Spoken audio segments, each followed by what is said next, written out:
poşetin içində, yəni birinci bayaq açdığım su və glikolik asiddir. Yəni glikolik asid bu məsələləri belə deyək yumşaldır və poralar, məsələləri yumşaldır, poralar açmaq meyillidir. Belə deyək, amma mən parlanıb da hamamdan çıxdığımdan sonra bunu etdiyim üçün məncə daha belə deyək poralarım artıq açıq idi. Lakin burnu digər maskalara hazırlamaq üçün glikolik asid və su vardı. Bu dağılanın belə deyək tərkibində. İndi bunu 10-15 dəqiqə saxlayıb keçəcək ikinciyə maddə yaxındır. 1.99 səhv eləmirəmsə və burunun üzərində olan qara nöqtələri təmizləyir. Məndə burunun üzərində o qədər qara nöqtə yoxdur. Yəni mən ümumiyyətlə tez-tez istifadə edirəm bu burun üstü patçılardan. Mizonu daha çox bəyənirəm.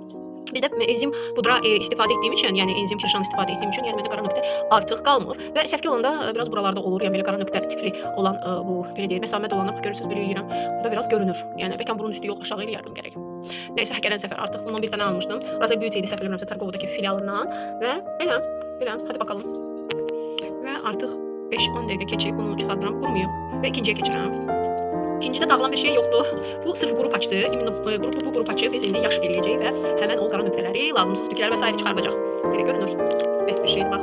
Bu qara kömürlü, belə deyək, kömürlü bir paçdır və bunu yaş eləyəcək. Əlavə yanında da su götürmüşəm.